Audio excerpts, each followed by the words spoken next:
ஓம் சாய்ராம், ஜெய் சாய்ராம். என் அன்பு குழந்தையே, நான் உனக்கான யோகத்தை கொண்டு வந்திருக்கிறேன்.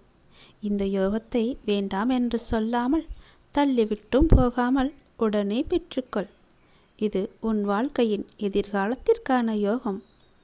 உனது துயரங்கள் எல்லாமே விரைவிலேயே ஒரு முடிவுக்கு வரப்போகிறது.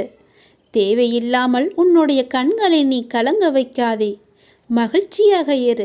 நான் இருக்கும்போது எதற்காகவும் நீ கலங்கக்கூடாது. என்னை மீறி எதுவும் நடக்கப் போவதும் இல்லை. உன்னை நான் தேர்ந்தெடுத்து நான் வசிக்கும் இடத்திற்கு வரவழைத்தேன். எப்படிப்பட்ட சூழ்நிலையில் நானும் இருப்பேன் உன்னுடன். கலங்காதே. இன்னும் 1 மணி நேரத்தில், நிச்சயமாக இன்னும் 1 மணி நேரத்தில் உனக்கான நல்ல செய்தி தேடி வரும். என்னை நம்பு, முழுவதுமாக நம்பு. என் வாக்கு என்றுமே பொய்யாகாது. எந்த சூழ்நிலையிலுமே நான் உன்னை பொய்யாக்க மாட்டேன். உன்னை கைவிடவும் மாட்டேன். நம்பிக்கையோடு இரு. உனக்கு என்ன வேண்டும், எது வேண்டும் என்று எனக்கு தெரியும். எல்லாமே என்னிடம் இருக்கிறது. உனக்கு வேண்டியதை நான் கொடுக்கப் போகிறேன். உனக்காகத்தான் நான் காத்து கொண்டிருக்கிறேன். எப்போது என்னை முழுவதுமாக நம்ப ஆரம்பிப்பாயோ அந்த நொடி முதலே உனக்கான நல்ல காலம் பொருந்துவிடும். கவலைப்படாதே. உனக்கு இப்போது மாயை என்ற வலை, கர்மா என்ற துன்பம் உன்னை துரத்தி கொண்டு இருக்கிறது. அதிலிருந்து விடுபடுவதற்காகத்தான் நீ என்னை நம்பு என்று சொல்கிறேன். நீ என்னை நம்பினால் உனக்கு நிச்சயமாக 1 மணி நேரத்தில் நல்ல செய்தி உன்னை தேடி தானாகவே வரும். உன்னை இன்று நான் வழிநடத்தி செல்லும் ஆசானாக நான் இருக்கிறேன். உனக்கான நித்தியப்படி வழங்க நான் சற்று தயங்கி யோசித்து நின்றால் உனக்கு என்னாகும்?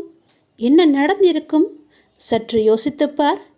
நீ கேட்டு நான் செய்ய வேண்டிய அவசியமில்லை. எந்த சூழ்நிலையிலும் நீ கடந்து வந்த பாதையை மட்டும் நீ மறக்காதே. நான் இருக்கிறேன் என நம்பு. கலங்காதே. உனது கண் முன்னால் நான் அமர்ந்து கொண்டிருக்கிறேன். உன்னுடைய செயல்களில் மாற்றத்தைக் கண்டு என்னை முழுமையாக ஏற்றுக்கொண்டு என்னை நீ காண துடிப்பாய். அப்போது நான் உன் கண் முன்னே தோன்றும்போது உன்னால் பேச முடியாமல் கண்களில் ஆனந்த கண்ணீர் வழிய நீ வாயடைத்து போய் நிற்பாய். உனது கிரகத்தில் நான் வாசம் செய்யும் போது எதற்குமே நீ கலங்காதே. நான் இருக்கிறேன். அனைத்திலும் இருந்து நான் உன்னை விடுவிப்பேன். நல்லதே நடக்கும். உனக்கான எல்லா நல்லதுகளையுமே நான் நடக்க வைத்து உன்னை உயர்த்தி பார்க்க போகிறேன். உனக்கு வேண்டியதை செய்ய நான் இருக்கும்போது எவரிடத்திலும் போய் நீ நின்று கொண்டிருக்காதே. உனது தேவையை பூர்த்தி செய்ய யாசகம் பெற்று உனக்கு தருவதற்கு காத்திருக்கிறேன். நான் இருக்கிறேன் நிழலாக. என்றுமே உனக்காக. என் வார்த்தையை நம்பு. நம்பிக்கை வை. வாழ்வில் உனக்கான தேடல் நிச்சயம் கிடைக்கும். அதற்காக உன்னுடனே நான் துணை நிற்பேன். நீ எதற்குமே கலங்காதே. உன் தேடல் எதுவோ அதை நோக்கி நீ பயணப்பட்டு கொண்டே இரு. என் துணை நிச்சயமாக உனக்கு இருக்கும். உன் கண்ணில் வடியும் கண்ணீரை துடைக்க நானே வருவேன். நானே உனக்கு துணையாக இருப்பேன். நீங்கள் சற்று திரும்பி பாருங்கள். உங்களை கஷ்டப்படுத்திய நாட்கள் எல்லாம் கற்றுக் கொடுத்த நாட்கள் என்று உங்களுக்கே தெரிய வரும். அத்தகைய அனுபவங்களை சேகரித்து வையுங்கள். இனி வரும் நாட்களில் எச்சரிக்கையோடு செயல்பட அதுவே உங்களுக்கு உதவியாக இருக்கும். கவலைப்படுவதற்கு காரணங்களை தேடாமல் ஒவ்வொரு நிகழ்விலும் உள்ள யதார்த்தத்தை எண்ணி மகிழ்ச்சியாக இருக்க பழகி கொள்ளுங்கள். எந்த சூழ்நிலையிலும் முயற்சியை மட்டும் கைவிடாதீர்கள். விதியின் பயனில்லை என்றாலும் முயற்சியின் பலன் கட்டாயம் உண்டு. காலில் மிகச்சிறிய முள் குத்தி இருந்தால் கூட எவ்வாறு விரைவாக ஓட முடியாதோ அதே போல உங்கள் மனதில் சிறிய சிறிய பிரச்சனைகள் உங்கள் செயல்பாட்டு திறனை பாதித்தால் நீங்கள் பெரிய வாய்ப்புகளை உரிய தருணத்தில் சரியான முறையில் பயன்படுத்தி வெற்றி காண முடியாது. எனவே சிறு பிரச்சனைகளுக்கு முக்கியத்துவம் தராமல் அப்பிரச்சனைகளுக்கு உடனுக்குடன் தீர்வு கண்டு நமது மனதை மிகவும் அமைதியான முறையில் வைத்துக்கொள்வது நமக்கு விரைவிலேயே வெற்றியை ஈட்டி தரும். வாழ்க்கை முடிவற்ற சாத்தியங்கள் நிறைந்தது. நன்மைகளை அறுவடை செய்ய சரியான நேரத்தில் சரியானதை செய்யுங்கள். கடும் உழைப்பு என்பது ஒரு சந்தோஷம். அதை செய்து கொண்டே இருக்க வேண்டும். வெகு நிச்சயமாய் ஏதோ ஒரு கணத்தில் அந்த கிரீடத்தை தலையில் வைக்கும். அந்த கணம் யாருக்கும் கிரீடம் என்று தெரியாது. ஆனால் உழைப்பவர்களுக்கு கிரீடம் நிச்சயமாகவே உண்டு. ஒருபோதும் உழைப்பவர் தோற்று போக மாட்டார். உழைப்பவருக்கே உழைப்பின் அருமை தெரியும். ஆகவே உழைப்பதை ஒரு வைராக்கியமாக கொண்டு உழைத்து வெற்றி பெற்று நீங்கள் வாழுங்கள். இந்த அப்பாவின் துணை உங்களுக்கு எப்போதுமே இருக்கும். என் அனுக்கிரகத்தால் இந்த பிறவியில் என்னை நீ ஆராதித்து கொண்டிருக்கிறாய். அப்படி என்னை வணங்கும் அவகாசம் உனக்கு கிடைத்ததே ஒரு பெரிய யோகம். நீ இப்பிறவிக்கு சாட்சி. நான் உன் பூர்வ ஜென்மங்கள் அனைத்திற்குமே சாட்சியாக இருப்பேன். நீ எதை பற்றியுமே கவலைப்படாமல் உன்னுடைய இலக்கு எதுவோ அதை நோக்கி நீ பயணப்பட்டு கொண்டே இரு. உன் இலக்கில் எந்த ஒரு கெடுதலும் வராமல், எந்த ஒரு தடையும் வராமல் நான் பார்த்து கொள்கிறேன். என் துணை உனக்கு எப்போதுமே உண்டு. இந்த உலகம் என்பது எல்லோருக்குமே சமம்தான். யாரும் இங்கே அனாதைகள் அல்ல. யாரும் இங்கே உற்றார் உணர்வுகள் இல்லாத தனியாக விடப்பட்ட நபர் அல்ல. எல்லோருக்குமே எல்லாமே இருக்கின்றது. யாரும் எதுவும் இல்லாமல் இங்கே இருக்கவில்லை. அவர்களுக்கு துணையாக நான் இருக்கிறேன். இந்த உலகத்தில் உயர்ந்தவர் தாழ்ந்தவர் என்று யாருமே கிடையாது. யாரும் ஏழையும் அல்ல, யாரும் பணக்காரரும் அல்ல. யாரும் உயர்ந்த ஜாதியும் அல்ல, யாரும் தாழ்ந்த ஜாதியும் அல்ல. யாரும் யாரை விடவும் உயர்ந்தவர் என்றோ தாழ்ந்தவர் என்றோ மதிப்பு மிக்கவர் என்றோ அறிவானவர் என்றோ அழகானவர் என்றோ உங்களையும் நீங்கள் மற்றவர்களையும் நினைக்க வேண்டாம். இந்த பூமியில் ஒவ்வொரு மனிதர்களுமே சிறப்புக்குரியவர்தான். அனைவருமே தத்தம் துறைகளில் சிறப்பானவர்களே. வெட்ட வெளியில் உச்சி வெயிலில் வியர்வை சிந்த நிலத்தில் உழைத்து களைப்பவர்கள் ஆணாக இருக்கட்டும் பெண்ணாக இருக்கட்டும், யாவருக்குமே எல்லோருக்குமே உள்ளதை போல் சுயமரியாதை, கோபம், வலி, மகிழ்ச்சி, பசி, உறக்கம், இழிச்சொல்லின் வலி, புறக்கணிப்பின் வலி போன்ற தனிமனித உணர்ச்சிகள் அத்தனையும் அனைவருக்குமே உண்டு. அவர்களும் மனிதர்கள்தான். உண்மையில் உயர்ந்தவர் தாழ்ந்தவர் என்று யாருமே இல்லை. சில வாய்ப்புகள்தான் யார் இந்த பொழுதில் அவசியமானவர் என்பதை நமக்கு புரிய வைக்கிறது. அந்த புரிதலை உணர்ந்து கொள்பவர்கள் மனித நேயத்துடனே நடந்து கொள்வர். மனிதநேயம் கொண்டவர்களாலேயே மக்களை திருப்திப்படுத்தும் சேவையை வழங்க முடியும். அவர்களே மரணித்தாலும் மனிதர்கள் மனங்களில் இடம் பிடித்து எப்போதும் அழியா புகழுடன் இருப்பார்கள். மனிதர்கள் யாராயினும் அவர்கள் அனைவருமே சமம்தான். உயர்ந்தவர் என்றோ தாழ்ந்தவர் என்றோ படித்தவர் என்றோ படிக்காதவர் என்றோ ஏழை என்றோ பணக்காரன் என்றோ கருப்பு என்றோ சிவப்பு என்றோ உயர்ந்த ஜாதி என்றோ தாழ்ந்த ஜாதி என்றோ எந்த இருமே கிடையாது. அப்படிப்பட்ட நிலை நிச்சயமாகவே மாற வேண்டும். சமத்துவம் என்ற நிலை நிலவ வேண்டும் என்றால் மக்கள் மனதில் மாற்றம் ஏற்பட வேண்டும். ஏற்பட்டே ஆக வேண்டும். எனக்கு எல்லோருமே சமம்தான். நான் யாரையும் ஏற்று இரக்கத்தோடு நான் பார்ப்பதே இல்லை. அது நம்மிடமிருந்தே தொடங்குவோம். இனி ஒரு உலகம் புதிதாக அமைப்போம். நிகரான மனிதர்களை மதிப்போம். நாமாக வாழ்வோம். முதலில் மனிதனாக வாழ்வோம். நான் யாரையும் ஏற்றம் இரக்கம் கொண்டு பார்க்காமல் அனைவரையும் சமமாகவே பார்க்கிறேன். எல்லோருமே என்னுடைய குழந்தைகள்தான். நீங்களும் அப்படியே பாருங்கள். எனக்காக கொஞ்சம் நேரம் ஒதுக்கி இதை கேள். உன்னை பற்றி நான் முழுமையாக சொல்கிறேன். உன்னுடைய மனநிலை எப்படி இப்போது இருக்கிறது என்று நான் சொல்கிறேன். முழுமையாக எனக்காக நேரம் ஒதுக்கி கவனமாக கேள். நீ எங்கிருந்தாலும் நான் உன்னுடன் இருப்பேன். உன்னுடன் மட்டும்தான் இருப்பேன். நீ இப்போது எந்த நிலையில் இருக்கிறாய் தெரியுமா? இன்ப நிலை நீங்கி துன்ப சுமையை நீ சுமந்து கொண்டிருக்கிறாயே. அனுபவிக்க இன்னும் என்ன இருக்கிறது என்ற அளவில் துன்பத்தின் எல்லை வரை சென்றுவிட்டு வெறுமையாய் நின்று என் சன்னதியில் எனது முகத்தை உற்று பார்த்து அழுது கொண்டிருக்கிறாய். உன்னை நான் கண்டு கொள்ளவில்லை என்று நினைத்தும் கொண்டிருக்கிறாய். உன்னை கரிசனத்தோடு நான் கவனித்து கொண்டுதான் இருக்கிறேன். ஒவ்வொரு முறையும் உன்னை தைரியப்படுத்தி கொண்டுதான் வருகிறேன் என்பதை நீ நினைவுபடுத்திக்கொள். நான் உனக்கு ஒன்றும் செய்யவில்லை என்று மட்டும் நினைத்து விடாதே. உனக்கே தெரியாமல் நான் பல விதத்தில் உனக்கு உதவி கொண்டிருக்கிறேன். இன்னும் நீ கடந்து போக வேண்டிய தூரம் கொஞ்சம் மட்டும்தான் இருக்கிறது. அதுவரை எல்லையற்ற பொறுமையோடு நீ காத்திரு. உனக்கு மிகவும் பொறுமை தேவை. தீவிர நம்பிக்கையோடு உனது சுமையின் கணம் தெரியாமல் இருப்பதற்காக எனது நாமத்தை நீ உச்சரித்தபடியே இருக்க வேண்டும். எனது சத்தத்தை உணர்வுள்ள நீ கவனித்துக்கொண்டு அதன்படி நடந்து கொள். அப்போது உனக்கு ஆறுதல் கிடைக்கும், மன நிம்மதி கிடைக்கும். நீ இப்போது கவலைப்பட்டு கொண்டிருக்கிறாயே, அந்த கவலை உனக்கே தெரியாமல் காணாமல் போய்விடும். இருந்த இடம் தெரியாமல் போய்விடும். நீ எதை பற்றியுமே மனதில் வைத்துக்கொண்டு சஞ்சலப்பட்டு கொண்டிருக்காதே. நான் உன் கூடவே இருக்கிறேன். எது வந்தாலும் நான் பார்த்து கொள்கிறேன். என்னுடைய அருள் நான் உனக்கு தருகிறேன். என் அருள் முழுவதையும் ஆசீர்வாதத்தையும் நான் உனக்கு தருகிறேன். நான் உனக்கு அருள் செய்ய காத்து கொண்டிருக்கிறேன். இப்படியெல்லாம் நான் செய்யும்போது நீ எதற்காக வீணாக கவலைப்பட்டு கொண்டு உன்னை நீயே வருத்தி கொண்டிருக்கிறாய்? வேண்டாம் தங்கமே. வீசும் காற்றுக்கு அளவுகோல் தெரியாது. பாய்ந்து சுழன்று வரும் அலையான நீருக்கு அளவு கிடையாது. சுடர்கொண்டு எரியும் நெருப்புக்கு அளவை எட்ட முடியாது.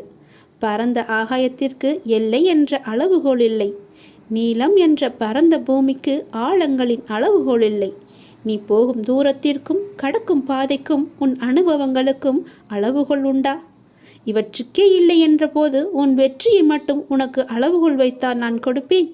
உனக்கான எல்லாமே தக்க சமயத்தில் கொடுத்து நான் உன்னை வாழ வைப்பேன். உன்னுடைய பாதைகள் எல்லாமே தெளிவாகும் காலம் வந்துவிட்டது. பணிகள் படர்ந்து இருள் சூழ்ந்த கஷ்டங்கள் எல்லாமே விலகி போகப் போகிறது. உன் மனம் நொந்து போன விஷயங்கள் எல்லாமே இப்போது உன் மனம் மகிழ்ச்சி அடையும் அளவிற்கு இனிமேல் ஒன்றின் பின் ஒன்றாக நிகழப்போகிறது. நிம்மதி என்ற மலர் உன் வீட்டில் பூக்கப் போகிறது. உன் மனதில் மலரப் போகிறது. இனிமேல் தென்றலாய் வசந்தமாய் நீ எப்போதும் வசந்த காற்றை சுவாசிக்கப் போகிறாய். நீ எதற்காகவுமே பயப்படாதே, கலங்காதே. உன்னில் வெற்றி என்ற தீபத்தை நான் ஏற்றி காமிக்கிறேன். அகிலத்தின் ரூபமாய் நான் எப்போதுமே உனக்கு துணையாக இருப்பேன். இது நிச்சயமாகவே நடக்கும். எதை பற்றியுமே கவலைப்படாதே. இன்றைய இப்போதைய சூழ்நிலையை வைத்து எதிர்காலத்தை நீ தீர்மானித்து விடாதே. எல்லாவற்றையுமே நானே பார்த்து கொள்கிறேன். உன் அப்பா நான் இருக்கும்போது எதற்குமே நீ கவலைப்படாதே. என் அனுமதி இல்லாமல் எதுவுமே இங்கு நடக்காது தெரியுமா? நீ ஏன் எல்லாவற்றையும் உன் தலையில் வைத்து கொண்டிருக்கிறாய்? ஏன் உன் அப்பா நான் உன் வழிகளை தாங்க மாட்டேன் என்று நினைக்கின்றாயா? நீ எப்போது என்னை அப்பா என்று அழைத்தாயோ அப்போதே எல்லா உரிமையும் உனக்கும் எனக்கும் இருக்கிறது. நீ அழும்போது என்னுடைய மனம் துடிக்கின்ற துடிப்பை என்னால் எந்த வார்த்தைகளில் உன்னிடம் கூறுவது என்று தெரியவில்லை. உன் மனவழி, உன் உடம்பில் ஏற்படும் என அனைத்து வழியையும் நீ என் பெயர் சொல்லி என்னால் அதை தாங்க முடியாது, எனக்கும் அதற்கான பலத்தை தாருங்கள் அப்பா என என்னிடம் கேட்கிறாய் அல்லவா? உன் வலியை நான் தாங்க மாட்டேனா? உன் கண்ணீரை காணும்போது அதுதான் எனக்கு வலியை, மிகுந்த வலியை ஏற்படுத்துகிறது. உங்கள் பெயர் சொல்லி என்னால் எப்படிப்பட்ட கஷ்டம் தரும் சூழ்நிலைகளையும் எளிதாக தாண்ட முடியும் என்று கூறும்போது நான் உனக்கு எப்படி உதவி செய்யாமல் இருப்பேன்? வலி தாங்காமல் சில நேரம் நீ கதறும்போது என்மேல் கோபம் கொண்டாலும் அது உன் மனதிலிருந்து வருவதல்ல. அதன் பிறகு என்னை மன்னித்து விடுங்கள் என்று கேட்டு நீ என் முன் நிற்கும்போது என் மனம் உன்னை எண்ணி கலங்குகின்றது. என் பிள்ளையை இப்படி விதியால் படும் அவஸ்தைகள் என் முன் இப்படி நிற்க வைக்கிறதே என்று. நீ துவண்டு போக மாட்டாய். என்ன கஷ்டம் வந்தாலும் நிமிர்ந்து பறந்து வானமாக மேலோங்கி நிற்கப் போகிறாய். யார் கைவிட்ட போதிலும் என் பக்தனாகிய உன்னை நான் ஒருபோதுமே கைவிட மாட்டேன். நீ எங்கு சென்றாலும் உன்னுடனே நான் இருப்பேன். எதை பற்றியுமே நினைக்காதே. உனக்காக யாருமே இல்லை என நீ வருந்தக்கூடாது. நீ அப்பா என அழைத்தால் உன்னை காக்க நான் வருவேன். நீ நினைத்தது நடக்கும். உன் வீட்டில் நீ நடக்க விரும்பும் சுப காரியங்கள் எல்லாவற்றையுமே நான் நடத்தி காமிக்கிறேன். என் ஆசையோடு நடக்கும். உன் முயற்சிக்கான பலன். வெகு நாட்களாக முயற்சி செய்து கொண்டே இருக்கிறாய் அல்லவா? எனக்கான வேலை வேண்டும், அதற்காக நான் முயற்சி செய்து கொண்டே இருக்கிறேன் அப்பா. எனக்கான சரியான வேலையை எனக்கு வாங்கி தாருங்கள். அந்த வேலையின் பொறுப்பை உங்களிடமே நான் ஒப்படைத்து விட்டேன் என்று என்னிடம் நீ கண்ணீர் விட்டு அழுவாத குறையாக என்னிடம் நீ கேட்டாய் அல்லவா? உன் மனக்குமுறல், உன்னுடைய மனவேதனை, உன்னுடைய மன வலி எவ்வளவு என்பது எனக்கு தெரியும். எனக்காக ஒரு நிரந்தர வேலை வாங்கி தாருங்கள் அப்பா என்று என்னிடம் நீ கேட்டாய் அல்லவா? அந்த முயற்சிக்கான பலனை நான் உனக்கு தரப்போகிறேன். நிச்சயம் அது உனக்கு கிடைக்கும். விரைவாகவே அந்த வேலையில் நீ உன் கையொப்பத்தை இடு. அதற்காக உன்னை நீ தயார்படுத்திக்கொள். இப்போது என்னுடைய ஆசையுடன் நீ முழுமையாகவே காப்பாற்றப்பட்டு விட்டாய். இனி எதற்காகவுமே நீ பயப்படக்கூடாது. நினைத்து கூட பார்க்காத விஷயங்கள் நடப்பதைக் கண்டு ஆச்சரியமடையப் போகிறாய். அமைதியற்ற மனநிலையிலிருந்து வெளிவரப் போகிறாய். என்னுடைய ஆசி என்பதை நீங்கள் உணர்ந்து கொள்ளப் போகிறாய். சரியான பாதையில் என் அப்பா என்னை அழைத்துச் செல்வார் என்ற நம்பிக்கையோடு இத்தனை நாட்களாக நீ காத்திருந்தாய் அல்லவா? அதற்கான பலனோடும் வட்டியோடும் நான் வந்திருக்கிறேன். என்னை தொட்டு எப்பொழுது என்னை அப்பா என்று கூப்பிட்டாயோ அதற்கான முதல் வேலையை நான் செய்ய தொடங்கிவிட்டேன். இனி எல்லாமே உனக்கான வெற்றி பாதையாக மட்டுமே அமையப் போகிறது. நீ கேட்ட வேலை உனக்கு நிரந்தரமாக கிடைக்கப் போகிறது. அதை பெற்றுக்கொண்டு உன் வாழ்வை நீ இனிமையாக பொழுதாக மாற்றிக்கொள். இதுதான் என்னுடைய உனக்கான ஆசீர்வாதம். உனக்கு எப்பொழுதுமே என்னுடைய ஆசியும் துணையும் எப்பொழுதுமே இருக்கும். உனக்கு பக்க பலமாக இருந்து உன்னை காப்பாற்றுவதுதானே உன்னுடைய அப்பாவின் வேலை. உன் அப்பா நான் சொல்கிறேன். உனக்கு தரும் இந்த வேலை நிரந்தரமான வேலை. உன் மனதிற்கு நீ எப்பொழுதும் சந்தோஷமாகவே இருப்பாய். நீ எப்பொழுதும் நன்றாகவே இருப்பாய். உன்னுடைய கடந்த கால நஷ்டங்கள், இழப்புகள், ஏமாற்றங்கள், காயங்கள், தோல்விகள் எல்லாம் மறந்து போகும் அளவிற்கு உனக்கு நான் மிகப்பெரிய மகிழ்ச்சியை தரப்போகிறேன். என் ஆசையுடன் நீ நன்றாகவே இருப்பாய். நீ என்னுடைய பிள்ளை. இறைவா, எனக்கு ஏன் இந்த சோதனை என்று நீ புலம்பாதே. மரத்திற்கு இலையுதிர் காலத்தை வைத்தவன் வசந்த காலத்தையும் வைத்திருக்கிறான். ஞாபகம் இருக்கிறதா? அதேபோல உன்னுடைய துன்பமான நாட்கள், உன்னுடைய சோதனை காலம் எல்லாமே முடிந்து உனக்கு வசந்த காலம் வீசும். அதே போல நம்மையும் நிரந்தர துன்பத்தில் வைக்க மாட்டார் என்று நீ நம்ப வேண்டும். நீ நினைத்தது நடக்கவில்லை என கவலைப்படுகிறாய் மகளே. அது நடக்க வேண்டிய நேரத்தில் இந்த அப்பாவின் ஆசியோடு நடக்கும். நீ முயற்சி செய். உனக்கான பலன் நிச்சயமாகவே கிடைக்கும். முயற்சியை மட்டும் நீ கைவிட்டு விடாதே. உன்னோடும் உன் குடும்பத்தோடும் தான் நான் இருந்து கொண்டே இருக்கிறேனே. நீ எல்லா செல்வ வளங்களையும் பெறுவதற்கு உனக்கே அரிதான வாய்ப்பு ஒன்று கிடைக்கும். பேரும் பெற்று சீரும் பெற்று சிறப்பாக நீ வாழப்போகிறாய். நிம்மதியான மகிழ்ச்சியான வாழ்க்கையை நீ வாழப்போகிறாய். நீ எதை பற்றியுமே எதிர்மறை சிந்தனைக்கு உன் மனதில் நீ இடம் கொடுக்கக்கூடாது. ஒன்றை மற்றும் நீ நினைவில் வைத்துக்கொள். நாம் செய்த புண்ணியமும் தர்மமும் நமக்கு இடம் தெரியாத இடத்தில், இக்கட்டான சூழ்நிலையில் ஏதாவது ஒரு ரூபத்தில் உன்னை காப்பாற்றும். அப்படித்தான் நீ என்றோ செய்த தர்மம் இன்று உன்னை காப்பாற்றி இருக்கிறது. இறைவன் யாருக்கு எதை விதித்துள்ளான் என்பது இறைவனுக்கு மட்டுமே தெரிந்த விஷயம். இறைவன் எழுதாமல் எதுவும் நடக்காது. இறைவனை நாடாமல் எதுவும் நமக்கு கிடைக்காது. முயற்சி மட்டும்தான் நம்முடையது. அதற்கான முடிவு இறைவனின் கையில் இருக்கிறது. அது இறைவனுடையது. அதற்காக நீ வருந்தாதே. எதை இழந்தாலும் அது இன்னொரு வடிவில் அது உன்னை வந்து சேரும் என்று நம்பு. எனக்கு அப்பா செய்வது எல்லாமே என்னுடைய நன்மைக்கு மட்டும்தான் என்று நீ நம்பு.